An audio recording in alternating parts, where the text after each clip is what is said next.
Oh yeah, sexy biscuits. Nice. Long boys blues, 1975. Using girls on the rise. Reviewing games late at night and sometimes friends. But Long boys blues, 1975.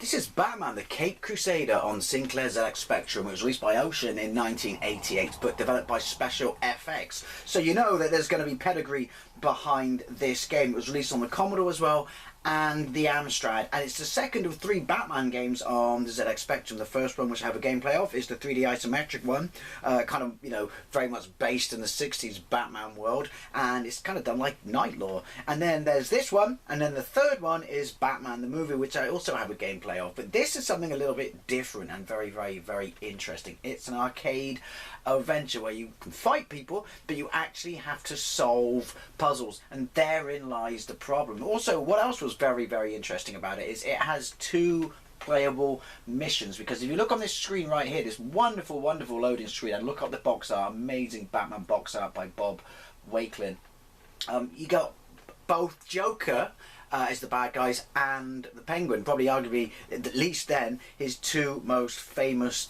you know, adversaries. But they are split into 2 missions. So the first one, side A, is a bird in the hand, which is obviously the Penguin, and then the second one on side B is a fate worse than death. Now, this got really, really, really good reviews. They praised it for trying something a little bit different. They also praised it for its amazing comic book presentation that you could argue was a precursor to Comic Zone on the Sega Mega Drive. It will make sense when you see it. Now, let's get into it. I have the budget version back in the day, which was $2.99, and yeah, didn't get it when it first came out, and was really, really quite, you know, happy with it. I could do a little bit of it.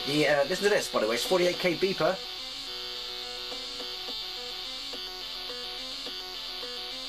See, there it actually says, you know, a bird in the hand, so you know which, you know, mission or adventure you are playing. But am I the only person who thinks that that kind of sounds like a remixed version of the 60s Batman theme? Because essentially this is, you could argue, it'll make sense when we have a little play around in it, what sort of style of Batman. That's so cool. From 48K music, that's so cool. Sort of Batman image, or style I should say, it's based on. But let's get into it now. The controls look simple enough.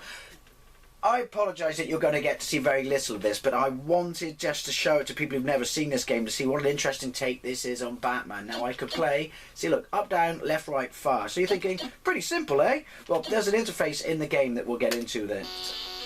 For the love of me, and I haven't looked up walkthroughs or, you know, anything like that, because I don't like to spoil these things. I like to jump straight in there and go through with, you know, nostalgia. But I could do a little bit. I could solve a few of the puzzles back in the day, but now, looking at it, I haven't got a bloody Scooby even how to use the interface. But we're going to have a quick look, quick play around, and then I'm going to load up the second mission, have a quick look and play around at that. So if you've never experienced this and you're looking for a Batman game that's not a little bit different, incredibly different, super polished and well presented, then this is one to check out. Anyway, 1, keyboard. Right, so you come in like you do in Batman the 60s shit. Look at that. You know, the level of movement that Batman has. That's so cool. So you slide down the pole, you know, which I always worked, as a kid, always thought was, how does it dress him? And what happens if you go in reverse? Anyway, so the Batcave, and yeah, so you clearly are, well, you're not Adam West. Well, you kind of Adam West, but obviously you're in a little bit better shape. But so you're in the Batcave, right? So we move around from screen to screen. It go pow. Also, when you you know, start the game and you pull up your menus and stuff like that, you'll see that big 50s, 60s, like, you know, Batman symbol to kind of replicate the TV show, I guess. Right. But yeah, look at this. Cool. So you press down and fire, and then you pick it up. You now have the nose. See what I mean? Nice touch. Go into another room. I like the fact that the Batcave is very much laid out like a traditional house with doors, which obviously makes sense of the way it's done. But yeah, really nice graphics. You now have the tool. Isn't that what the Boy Wonder was? Ha! See what I did there? Obviously he's not in this. Although he was technically in the first Batman game, although you didn't see him. So, you know, all kinds of junk and stuff. Still do. I like the way the panel comes in and the one behind it fades out, down and far. You now have the Batarang. I used to be able to equip that. That double rope thing, I guess, means it's the edge of the Bat Cave. Not so much a cave, more like a Bat condominium. Computer. I believe that's the lockpick. So, I mean, it's attribute clash-tastic, but we can let it off because it's so stylized. And looks cool. Look, why are there 3 massive, 4, 5, 6 massive North American plugs? Probably because we're in North America. I walked into that. See, your Batmobile is clearly 60s Batman. I mean, come on, that is, isn't it? What's in here? I don't know. We're finished going around Shah. Right, anyway, I'll show you. No, I'll get all the stuff and then I'll show you your interface. And we'll go for a little jaunt. A little jaunt outside. Right. You now have the bomb. No, I'm Batman. That means I now am the bomb. See what I did there. He doesn't know how to tune his TVs in though, does he? Right, so let's go in Shah. Can't go right. So yeah, definitely points for presentation. I should have really looked up a little bit of gameplay so we can see. Well, I could try at least to show you, you know, it's all one puzzle, but hey, I'm pretty sure every time I've seen a gameplay of this from someone who's not doing it as a walkthrough, they've done the same thing as me, which is, I ain't got a clue what to do. World's greatest detective? Not so much. Right. Is that what just came down? Yeah, so, cool.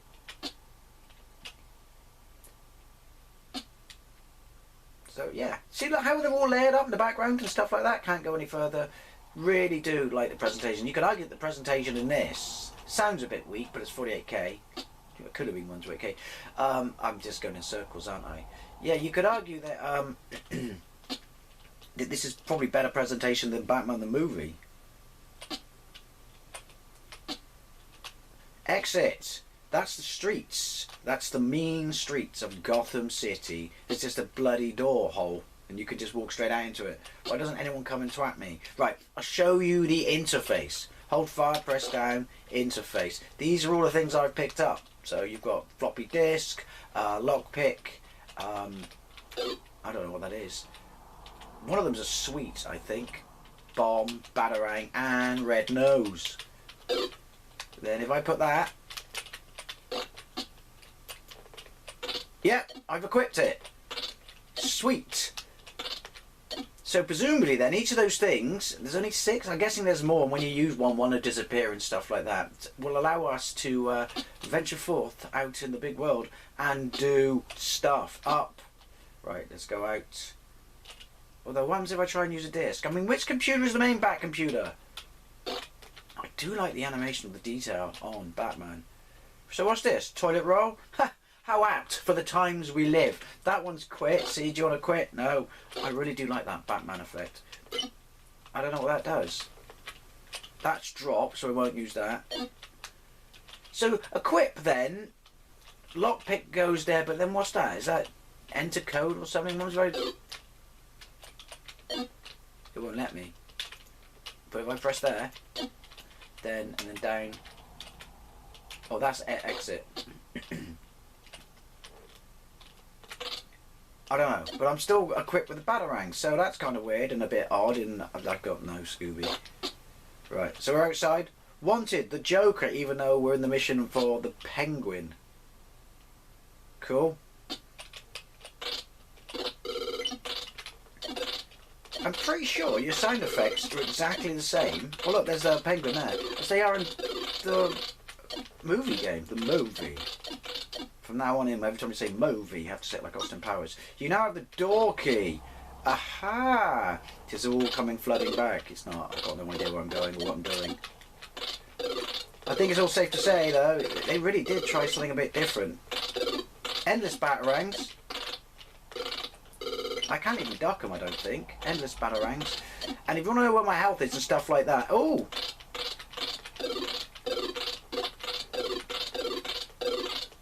Right, let's try some Kung Fu. Right, so... Oh, that's the Batarang. Drop.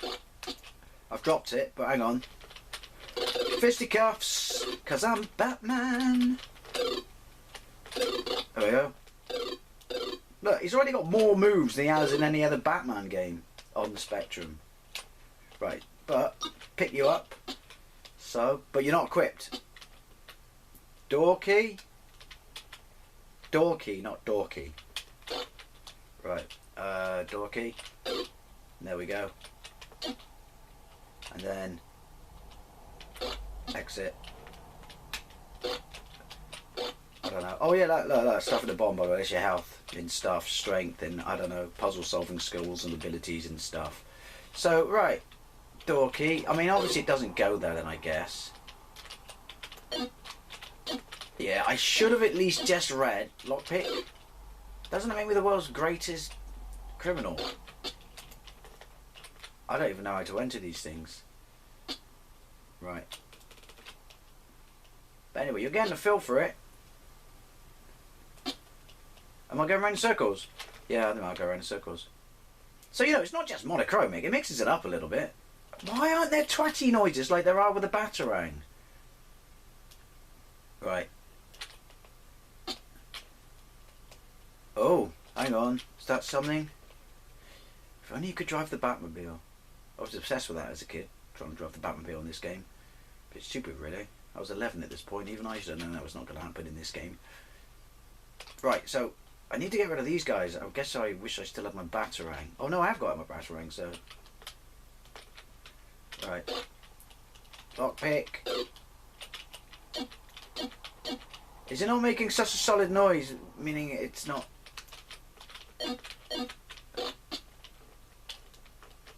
I don't know. I'm sure there's people screaming at me, saying, "This is how you do it!"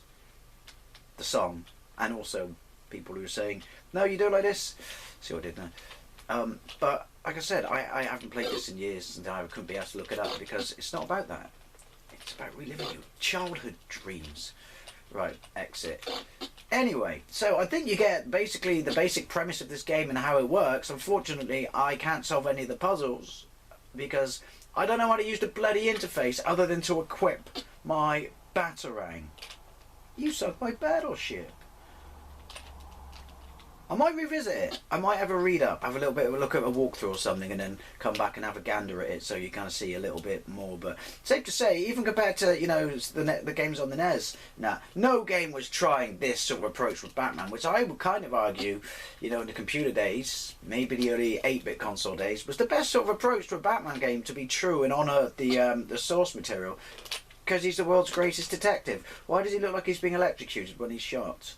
And where's the bird this feather came from? Oh well, let's have a look. I'm pretty sure you start in the same place and all the same locations, but you get different puzzles to solve. Let's have a look at A Fate Worse Than Death, which is obviously the Joker's adventure mission, beside the tape well, really. Right, so we don't get a title screen. I'm assuming it's the same title screen, or this is a tab file, so that would have been the load screen. There we go, Fate Worse Than, or Fate, as in a fate. Oh, clever, play on words. A Fate Worse Than Death. Same music? Still bloody cool music though, come on. It's definitely a remix of the 60s Batman, which I have on Blu-ray. I absolutely love and adore. Took so long to come out on DVD and Blu-ray because so many different people supposedly own the rights to it, including Bruce Lee's estate, because of the 2 episodes he was in. Down, left, right, fire. So Joker is our bad boy. Yeah, Batcave, start again. I do like that, look. Attention to detail. Am I going to be... Right, let's just see what... Presumably then I pick up different shit? I don't know. You have the Batarang. Well, the Batarang's a given, isn't it? Come on. Oh! No! Batcave's different.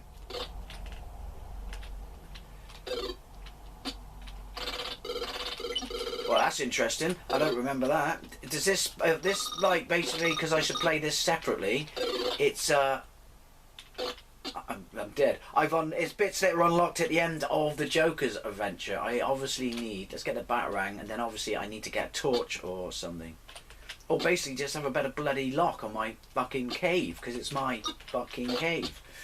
See, there's a ladder. Didn't really look like a ladder. Why haven't you got an elevator or another pole, Batman? Sort your shit out. Again, as I mentioned previously, oh look! There's no Batmobile. So immediately there are differences. There's no Batmobile. but there's big tubs of shit. You have the bulb. Right, I'm guessing that goes in that room there. You know, where I just was and I got killed. But we're having a little bit more of a look around. Oh. Right, bulb. Hey, I've solved a fucking puzzle. Mask. So it is how you do that then. I do know how to use the interface. It's just obviously I don't really know where to... See, look, there's a bulb up there now. You've got to be very specific where you use items. But I can go down the hole now. My God, why am I so happy? I get to go down a hole. Yeah. As we like to say in college, every hole a goal. Right, please work. Please work. Fire. Which one was it? That one. Look at this! You have the ears. Oh, horrible colours. But so you get 2 proper missions. That's really impressive. Am I going to fuck myself over when I do this? No.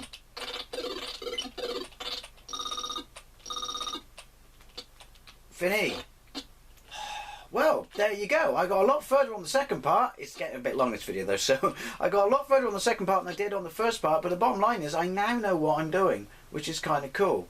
And so, yeah, I don't know, I might revisit. It's up to you. But anyway, as always, I'd love to know what you think of this game, especially if you had it on the Amstrad or the Commodore. I personally think that the Spectrum, it looks better than the Commodore version. Oh, I know, controversial. But, as always, thank you very much for watching, and I'll see you later. Same bat time, same bat... I can't say it, sorry. Bye.